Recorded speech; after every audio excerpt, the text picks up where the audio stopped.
So this is a Coachman Pastiche 524, just going to take you around the van and show you how it operates. Front of the caravan, you've got your jockey wheel, hitch and handbrake, and your ATC on the front.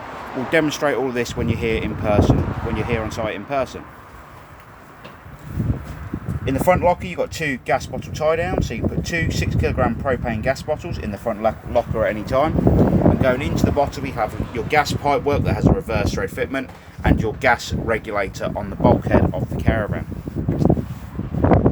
Coming down the side of the caravan, you've got your battery box, with your leads coming to the top of the battery, and your mains power lead coming into the side of the van. You connect that to the mains power on site, then into the side of the caravan. The battery, very simple connections on top. If you ever want to take the battery off, it's a 12mm spanner, and that will release both the battery terminals. You've got your wind down legs on either side of the front of the caravan, and they are just there for stabilising the caravan. They're not there for lifting the van. If you lift the caravan with these, it can potentially damage the floor of the caravan. Next up, we've got our water pump and water pump housing. There's a filter in this top part here. You've got your water pump connection, which you press down with the blue trigger, and it will release from the side of the van, and you push it into place by pushing down the blue button and locking it in. The pump itself will drop down inside the aqua roll, and you would need to make sure this aqua roll is completely full before you try and fill the water system up. Next up, we have the Truma heating and hot water fluid. Very simple to remove. As you can see, you need to remove this prior to using anything on gas inside the caravan. It is a gas fluid for the heating and hot water system. We've then got the motor mover and wheel nuts. We'll torque the wheel nuts before the caravan leaves site, and we'll also demonstrate the motor mover to you so you can see that it's all operating as it should. Coming to the back of the caravan, you've got your toilet flush tank. You need to open this up and put 3.5 litres of water in here and a cap full of the pink fluid prior to use. Then in the bottom, you have your toilet waste cassette, which you release by pulling up the orange handle at the yellow handle at the bottom. You'll pull the cassette towards you. The neck here will turn out 90 degrees so you can tip the waste away. The yellow cap is a measure for your pink and your blue fluid. And in this cassette, you'll need to put 1 litre of water and a cap full of the blue fluid prior to use. On the back of this cassette, you'll see there's a little yellow button which you need to press in to relieve the pressure out of the cassette before you try and tip the waste away. On the back of the caravan, you've got your two wind down legs on either side, again just there to stabilise the caravan.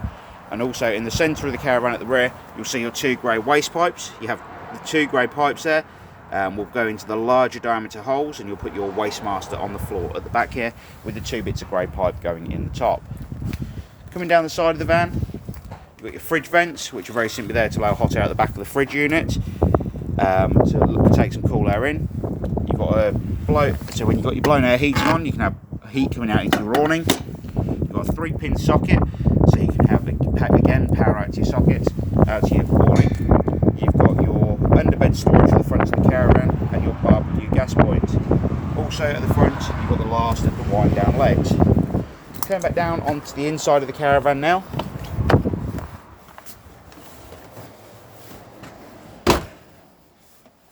So above the door, as you walk into the caravan, you'll see your main control panel for all the interior power. So you've got master power switch here. As you can see, I've got that on currently. You've got your water pump run, which I'll come back to in a moment. You've got your internal lights that run on the mains power. You've got your awning light for the outside of the caravan, and then you've got your voltmeter for the battery that's in the side of the caravan. You would need to turn on the master power if you're on mains or 12-volt sites. It controls all of the power inside the caravan. The first thing you're going to need to do before you do anything else with the van is fill the water system up. So we've got the mains power turned on, as you've seen, and we're going to open all the taps up on the hot side. You'll actually notice I've already filled the water system up. We're going to shut that tap off for now, but you would leave that open to fill the system up. You'd then come underneath the seat on the front right-hand side of the caravan, and just down in here, as you can see, you'll see that yellow valve. That yellow valve is the drain and fill valve, essentially. So at the moment, with the position it's in, you'd be able to fill the water system up on board the caravan. However, when you're done with the caravan, we always advise you open that tap up and point it upwards towards the bottom of the seat. This allows all of the water from the onboard water system to be drained back out the system and stops it from freezing should the weather get cold. So once that valve is parallel with the floor, you'll very simply come back over to the control panel above the door, and with that tap, all the taps open. Obviously, like I said, I've shut them off because the water system's already full. You'll then turn this switch on just here. The red light will come on when the pump is running. So now, for instance, and that'll fill the water system up on board the caravan. Once you've got water running out of every tap continuously on board the van, you can then shut all of the taps back off, and then you can start thinking about warming the water on board the caravan. So what we can do now is we can come to the control panel, just down next to the heating system here, or next to the cupboard with the water system in, sorry. And to warm your water on electric, you very simply just flick the switch on just here, and that will start warming the water system up.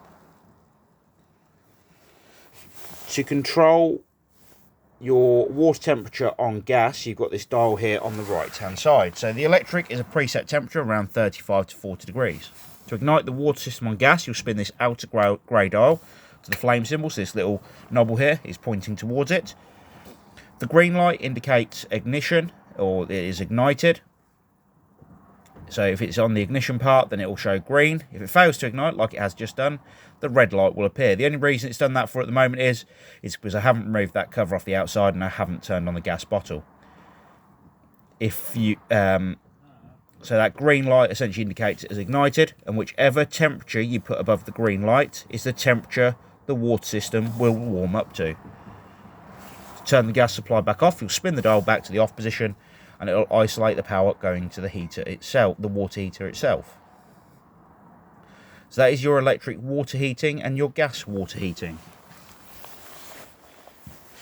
Next up, we're going to go to the heating for the caravan itself, which I've already got on, so hopefully when you arrive on site it's going to be nice and warm in here. You've got this grey dial here on the outside, which is your electric heating for the caravan. So it's ultra heat, which is for the main heating. You've got an off position here in the centre. Then you've got the option of 500, 1000 or 2000 watts down the side here. What this relates to is the amount of power coming into the caravan from the caravan site you are on. If you're not sure on what power to set this to, when you arrive at the site you're going to, I would advise you ask the site office and they'll be able to advise you of the power supply to run it on. You can then control the heat of the heater on this dial here between 1 and 9. Obviously if it's cold like it is today, I would advise you have it on the 9, but it'll run more efficient as on sites where you can use, for instance, the 2000 watts of power up the top here. You can also run the heater on gas. So to do this, you've got a dial here on the left hand side of the heater. You'll spin this valve round to between 9 and 10, hold down the gas valve and hit the igniter at the same time. Once it ignites, you'd continue to hold down the valve on top and you'd be looking for the pilot light through this window on the front of the heater. Once it has ignited and it's been running for 5 to 10 seconds, you'd slowly release this gas valve and then be able to control the temperature of the heater on gas on this dial on top. On the opposite side of the heater, you have this dial on top which allows you to control the blown air heating. So around the caravan you'll see the little vents. So as I was saying, sorry, we've got the blown air heater speed on the top here on the right hand side of the heater. The dot here indicates the heat is going to come out the front of the heater, which feels lovely at the moment. The wave symbol on the left hand side is continuous blown air, so essentially then all the heat will be coming out the vents around the caravan, and during the summer it acts as a bit of a cool air fan just to blow some cool air around the van. The A on the right hand side is automatic blown air, so that will essentially allow the thermostat on board the van to cut the blown air in and out as it is needed.